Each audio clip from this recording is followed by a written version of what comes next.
Bonjour, merci d'être présent, bon appétit pour certains.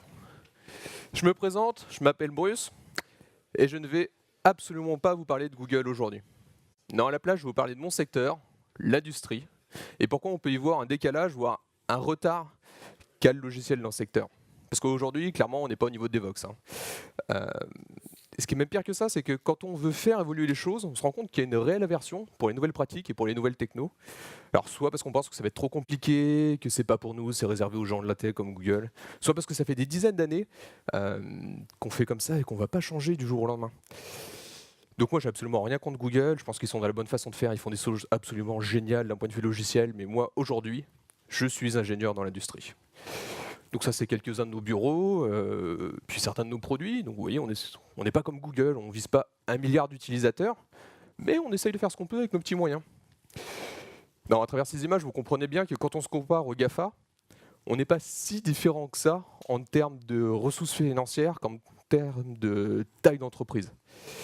Non, par contre, là où il y a une réelle différence, par contre, c'est au niveau de la génération de nos entreprises. Nous, on est sur la deuxième révolution industrielle, alors que Google, c'est une boîte de la troisième révolution industrielle.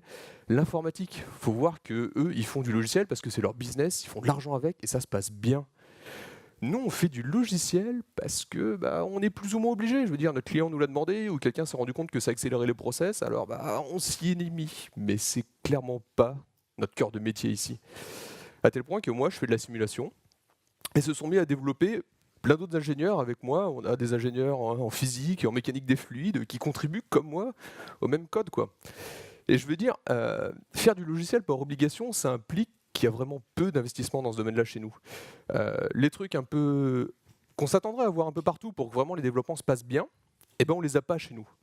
À tel point que même les tests, et c'est là où on voit qu'il y a une réelle différence culturelle, on a une pyramide des tests, mais elle n'est pas dans le bon sens. Je veux dire, on fait de la production, donc nous on va payer des gens pour cliquer sur tous les boutons, remplir des fiches des tests, et on ne va pas tester du logiciel avec du logiciel. On n'est pas fou, on ne va pas faire ça. Donc quand vous êtes comme moi ingénieur génie logiciel, vous êtes particulièrement triste dans cette situation-là. Du coup, face à ça, vous avez deux attitudes. La première, vous en avez marre, vous vous énervez, vous filez votre dem et vous partez. Parce que c'est pas pour vous. La deuxième, par contre, vous faites OK, on va s'attaquer au problème et on va changer les choses. Et c'est ce que j'ai choisi de faire. Alors comment on fait ça? Pour ça, ça passe en 2 points. Le premier, il faut s'attaquer à l'humain. On a beaucoup de têtes bien pleines, des gens très compétents dans la boîte, des têtes bien formées, mais pas formées à l'informatique. Et clairement, il va falloir les ouvrir à ce que c'est que l'informatique aujourd'hui et leur faire prendre conscience du décalage entre ce qu'ils font et ce que vous pourrez réellement faire. La seconde, ça va être de s'attaquer aux outils. Pourquoi on s'attaque aux outils? Parce que s'attaquer aux produits, c'est quelque chose de compliqué pour nous. On fait des logiciels qui volent, des choses critiques. Clairement, c'est dur d'avoir du changement là-dedans. Par contre, les outils, c'est pas livré au client, on n'a pas de contraintes, c'est open bar, et là, on fait rentrer de la technologie à fond par là, quoi. Et surtout, on ne perd pas de vue l'objectif, qui va être pour nous d'améliorer le contexte de travail, et pour vraiment éviter de retomber dans le cas numéro 1 où j'en ai marre et je m'en vais, quoi. Du coup, comment on fait pour s'attaquer à l'humain et comment on fait pour les ouvrir au monde de l'informatique? Ça, c'est quelque chose que vous pouvez tous faire si vous êtes présent aujourd'hui à Devox. C'est typiquement à l'occasion de vos réunions de service, faites des retours de conférences. Gardez bien à l'esprit que ça ne va pas les intéresser, parce que ce n'est pas le cœur de cible. Même si ça vous a passionné, évitez le technico-technique, ce n'est pas l'auditoire pour ça. Par contre, ce que vous avez vu, accrochez-vous à le développer de la façon suivante sur le triptyque. Qu'est-ce que j'ai vu? À quel problème ça répond? Et comment ça y répond? Et si vous arrivez à tourner le problème auquel ça répond pour le rattacher à des problèmes métiers que eux ils rencontrent au quotidien, là vous allez dégager de l'intérêt de leur part, et à force de dégager de l'intérêt, vous aurez peut-être même de l'investissement pour qu'ils vous renvoient à des Vox ou à d'autres conférences. Un autre point pour les ouvrir au monde de l'informatique, faites un investissement terrible, achetez un tableau blanc. Partez du concept qu'ils n'ont pas le même vocabulaire ni le même bagage technique que vous. Et du coup, quand vous allez commencer à expliquer des choses qui sont un petit peu complexes, un petit peu techniques, ça donne un excellent support pour poser les choses et expliquer. Nous, on l'a mis en plein milieu de l'open space. Alors, open space, c'est le bazar, mais on l'a mis en plein milieu. Pourquoi? Parce que quand on s'attaque à un problème, on marque le titre en gros. Et si quelqu'un voit ça, eh ben, il va peut-être se dire moi aussi j'ai rencontré ce problème-là, ou la réponse ça m'intéresse. Il va venir naturellement vers nous, il va s'impliquer, et il va prendre part à la discussion. Et puis le tableau, c'est aussi un excellent moyen, il ne faut pas avoir peur de demander à ses collègues de forcer à dessiner leurs problèmes, parce qu'en faisant ça, ça les oblige à reformuler, et d'eux-mêmes, ils vont trouver des bribes de solutions pour résoudre leurs problèmes. Et puis même pour tous ceux qui s'intéressent à des postes de tech lead, clairement, c'est plus intéressant de voir deux personnes à un tableau en train de faire des schémas et des diagrammes de classe qu'un collègue qui vient vous voir, qui vous pose une question et vous discutez sur un coin de bureau. Clairement. Et maintenant que vous avez un tableau, ça va être pour vous l'occasion de s'en servir. Je vois tous les questions, les sujets qui sont un peu récurrents chez nous, on les note, on les met de côté, on essaye de revenir fréquemment avec des petites présentations techniques. Alors toujours sur un format court, de peut-être 15 minutes de présentation et 15 minutes de questions, interactions, où j'essaye d'inclure au maximum les gens, c'est-à-dire que peut-être la personne qui a un problème, je vais lui dire au début, bah vas-y, viens, présente à l'équipe ton problème, présente le contexte dont tu l'as. Présente le contexte dans lequel c'était, et après je vais enchaîner pour leur apporter une réponse ou des solutions. Ou peut-être qu'à la fin je vais faire un quiz pour voir ce qu'ils ont retenu et essayer vraiment de les garder attentifs et intéressés tout du long. Il faut que ce soit pour vous de répondre à leurs problématiques avant tout, mais surtout de leur apporter de la culture informatique dans un sens plus large. Ouais, j'ai eu des questions sur tout ce qui est ClassPass et Service Loader. Bah, pour moi, ça a été l'occasion de parler de API et SPI, la différence entre les deux concepts qu'ils n'auraient pas du tout vu par eux-mêmes sinon, quoi. Alors faire ça, ça va vous demander un peu plus d'investissement, mais par contre, ça va grandement développer vos capacités personnelles à présenter et à restituer de l'information. Et donc maintenant que vous les avez ouverts un petit peu à ce que c'est l'informatique aujourd'hui, ils vont se rendre compte, parce qu'ils ne sont pas bêtes, que passer une semaine à essayer de redescendre des sources, comprendre où sont les dépendances, réussir à le faire marcher, et pour enfin commencer sur un projet, là il y a un problème. Donc là, normalement, ils vont retourner vers vous pour dire « Mais toi qui nous expliques tout ça, est-ce que tu n'as pas une solution ? Est-ce qu'on ne peut pas faire quelque chose ?» Donc naturellement, vous allez revenir vers eux et les aider. Et c'est là que va se mettre votre manager ou votre responsable hiérarchique qui va dire « Mais c'est bien gentil de vouloir les aider, de vouloir changer les choses, mais combien ça me coûte ?» Parce qu'aujourd'hui, le coût, c'est à peu près le seul critère qu'on va opposer au changement. Et face à ça, vous pouvez mettre trois choses. Le retour sur investissement, dont je vais parler un peu après.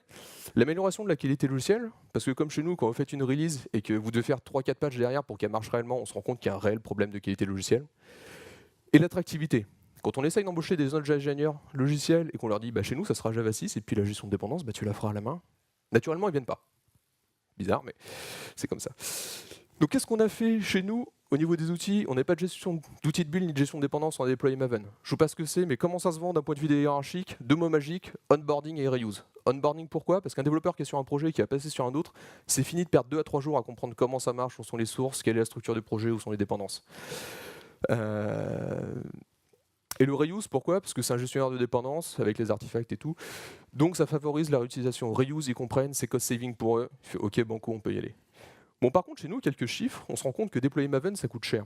On a une centaine de projets ou bibliothèques, et en un mois, on avait peut-être passé 80% en s'y mettant bien.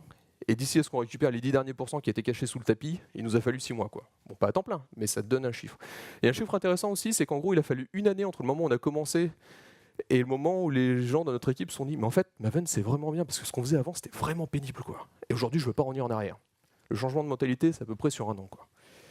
Le deuxième outil qu'on a attaqué, c'est notre gestion de configuration, notre GC. Je veux dire, on avait un outil de GC tellement terrible qu'à chaque fois qu'on devait faire un update, on faisait un zip du projet parce qu'on avait peur de perdre nos modifications. Je ne citerai pas le nom. Et donc on a fait accepter l'idée que Git, bah, c'était pas compliqué. Aujourd'hui, Git, c'est dans tous les IDE, c'est intégré avec des menus ultra simples, ultra clairs, ça marche vraiment bien.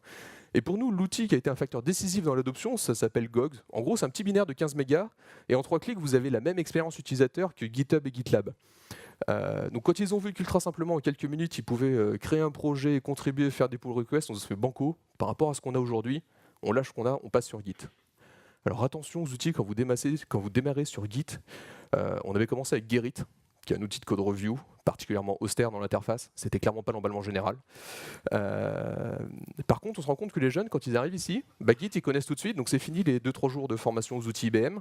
Ils peuvent commencer à travailler. Et on a pu faire des code review. Le coût de migration, chez nous, il était nul, parce que l'historique, il était tellement mauvais qu'on n'a pas voulu le reprendre. Voilà.